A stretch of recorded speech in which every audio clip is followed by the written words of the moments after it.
मैस्ले magic and muscles के season number 2 के पहला एपिसोड में आप सभी का स्वागत है। वीडियो के शुरुआत में ही हमें डिवाइन विशनरीज के बारे में बताया जाता है, जो कि इस वर्ल्ड के सबसे प्रोमिनेंट मैजिक यूजर्स में से एक है। जो भी नए डिवाइन विशनरीज बनते हैं उनको इस वर्ल्ड के जो सबसे पावरफुल लीगल इंस्टीट्यूशन है, जो कि है ब्यूरो ऑफ मैजिक, उसमें काम करने का मौका दिया जाता है, जहाँ पे वो लोग मैजिक से रिलेटेड हर एक चीज़ संभालते हैं और कभी कभी जो उस चीज़ को हार्म करना चाहते हैं उनको भी सबक सिखाते हैं। और फिर हमें डिवाइन विशनरी रायन एम्स को दिखा जाता है और फिर सीन शिफ्ट होता है, जहां पे हमें पिछले सीजन जो कुछ भी हुआ था उसके बारे में ब्रीफ में बताया जाता है, जहां पे मैश ने मैजे लूपस के हर एक मेंबर को तो हरा दिया था, लेकिन जब उसका मुकाबला इनोसेंट जीरो के सेल वॉर के साथ हो रहा था तब सबको ये पता चल जाता है कि मैश अपना मैजिकल पावर यूज नहीं कर रहा। इनफैक्ट उसके पास कोई मैजिकल पावर है ही नहीं, वो तो सिर्फ अपना मसल का यूज कर रहा है। और ये जो न्यूज़ था ये पूरे एकेडमी में फैलना चालू हो चुका था। और फिर सीन शिफ्ट होता है और हमें प्रेजेंट का सीन दिखाया जाता है, जहाँ पे मैश एकदम बिंदास था और वो फिन से कहता है कि चलो फिन अभी हम लोग स्कूल के बाद सेलिब्रेट करते हैं। लेकिन फिन बेचारा काफ़ी ज़्यादा टेंशन में था। सीक्रेट मैश का लीक हुआ था लेकिन टेंशन में फिन था। लेकिन तभी पीछे से एक बंदा आता है और वो आते ही मैश से पूछता है कि हे मैश, क्या ये बात सच है कि तुम्हें मैजिक यूज़ करना नहीं आता? और ये सुनते ही फिन का फट जाता है और तभी मैश कहता है कि नहीं, ऐसा तो बिल्कुल भी नहीं है, मैं मैजिक यूज़ करता हूँ, देखो ये मैं मैजिक यूज़ कर पा रहा हूँ। लेकिन तभी वो बंदा कहता है कि देखो ऐसा झूठ मत बोलो, सबको पता चल गया कि तुम्हें मैजिक यूज़ करना नहीं आता, तो प्लीज़ इस चीज़ को एक्सेप्ट कर लो। और ये सुनते ही फिन मैश को कहता है कि मैश, हमें यहाँ से जाना चाहिए। लेकिन तभी वो बंदा फिन को टॉन्ट करता है और कहता है कि तुम्हें पता है ना फिन, तुम क्या कर रहे हो, तुम एक नॉन मैजिक यूज़र को प्रोटेक्ट कर रहे हो, ये चीज़ तुम्हें भी ट्रबल में ला सकता है। वो फिन को कंटिन्यूसली टॉन्ट किया जाता है और कहता है कि तुम एक नॉन मैजिक यूज़र को क्यों ही बचाना चाहते हो। लेकिन ये सब सुन के फिन बहुत ज़्यादा गुस्सा हो जाता है और चिल्लाता और कहता है कि तुम अपना मुंह बंद रखो और अपने काम से मतलब रखो। लेकिन तभी उस बंदे के ऊपर कोई तो ग्रेविटेशनल मैजिक का यूज़ करता है और वो और कोई नहीं बल्कि लैंस था। वहाँ पे लैंस आता है और तभी वो बंदा पूछता है कि तुमने मेरे ऊपर ये मैजिकल स्पेल यूज़ क्यों किया। और तभी लैंस कहता है कि ऐसे ही, बस मुझे तुम्हारा मुंह को देख के बहुत इरिटेटिंग फील हो रहा था। और तभी वहाँ पे डॉट और लेमन भी आती है। लेमन डॉट को कैरी किए जा रही थी एक व्हील चेयर में, क्योंकि डॉट का शरीर तबाह हो चुका था, उसके पूरे बॉडी बैंडेज से कवर्ड था। और उसके बाद सीन शिफ्ट होता है और हमें एल्डर डॉम के रूम नंबर 302 के अंदर का सीन दिखाया जाता है, जहाँ पर जो सेलिब्रेशन था वो स्टार्ट हो जाता है। बहुत ही ताबड़तोड़ खाना रहता है, जहाँ पर जो मैश था वो बहुत ज़्यादा एक्साइटेड था खाने के लिए।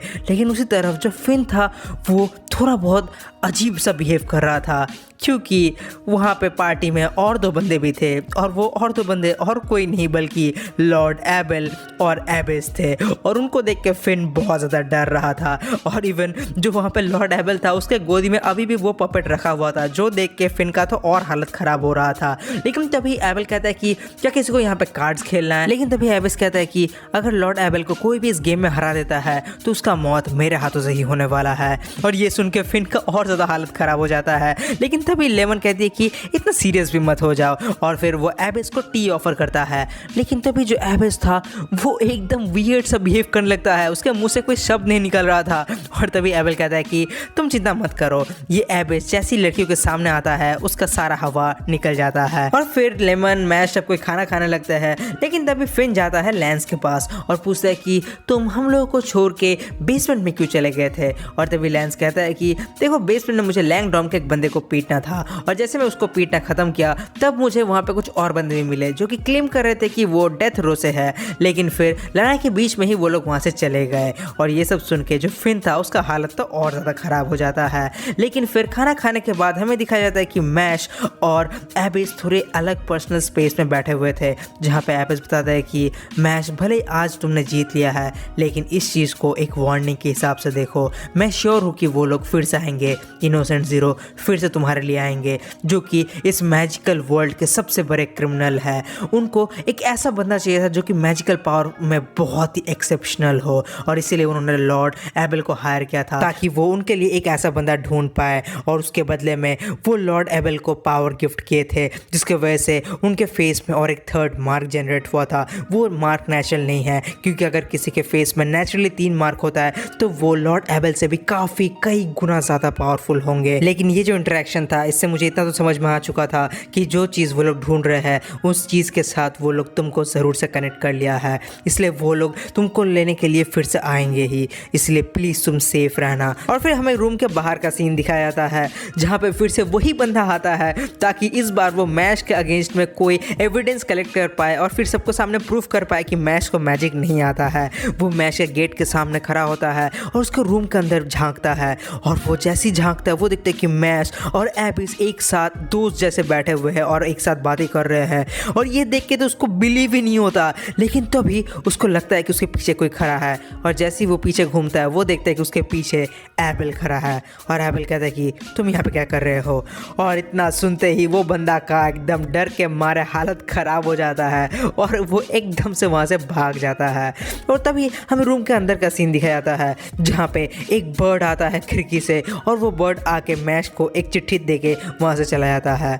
और फिर हमें अगले दिन का सीन दिखाया जाता है जहाँ पे मैश उस चिट्ठी के हिसाब से डायरेक्टली चला जाता है ब्यूरो ऑफ मैजिक में, जहाँ पे उसका मुलाकात होता है ब्यूरो ऑफ मैजिक के वाइस प्रेसिडेंट के साथ, जिसका नाम था ब्लेस मिनिस्टर। और वो मैश से कहते हैं कि अभी मैं तुम्हारे ऊपर एक इमरजेंसी इंक्वायरी बिठा रहा हूँ, क्योंकि हमें पता चला है कि तुम्हारे पास कोई मैजिकल पावर नहीं है, जो कि एक सीरियस क्राइम है। और फिर वो बताने लगते हैं कि कैसे ये जो पूरा वर्ल्ड है ये गॉड ने ही बनाया है, और गॉड ने ही यहाँ पे जितने भी इंसान हैं उन सबको मैजिकल पावर गिफ्ट किया है, लेकिन तुम्हारे पास मैजिकल पावर नहीं है, जिसका मतलब है कि तुम इस सिस्टम में एक बग हो और तुम्हें जितना जल्दी हो सके उतना जल्दी हमें हटाना होगा। मैश अपना आपको डिफेंड करने की कोशिश करता है, लेकिन जो ब्लेस था वो और ज़्यादा भड़क जाता है। लेकिन तभी उसको एक बंदा इंटरप्ट करता है और वो मैश से कहता है कि मुझे तुम्हारे अंदर पोटेंशियल दिख रहा है एक रियल मैन बनने का।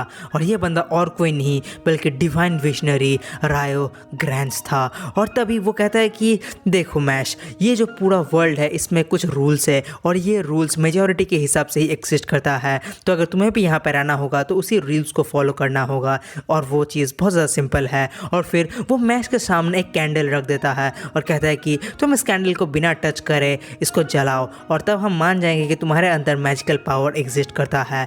और ये सुनने के बाद जो मैश था वो आगे बढ़ता है और अपना जो मैजिकल स्टिक था, जो वैंड था, उसको निकालता है और उसे ज़मीन के साथ रख के पूरे फोर्स के साथ घिसने लगता है। और वो जो फ्रिक्शन था वो इतना ज़्यादा पावरफुल था कि पूरा एरिया फ्लेम से भर जाता है, और वो जो कैंडल था वो भी जल जाता है। और ये देखने के बाद सबका होश उड़ जाता है, और मैश कहता है कि मैं भी उन्हीं मेजॉरिटी में आऊँगा सिर्फ अपने फिस्ट के दम पे। और फिर हमें काफ़ी सारे डिवाइन विजनरीज को दिखाया जाता है जो कि मिस्टर वेलबर्ग के कहने पर जो मेन हॉल था वो उसके तरफ आगे बढ़ रहे थे, क्योंकि वहाँ पे एक मैजिक से स्टूडेंट आया था और उनको पनिश करना था, जो कि बेसिकली मैश था। और उसी तरफ हमें मैश को दिखाया जाता है, और अचानक से मैश के पैर और उसके पूरे बॉडी के ऊपर एक रेत का टॉर्नेडो आता है।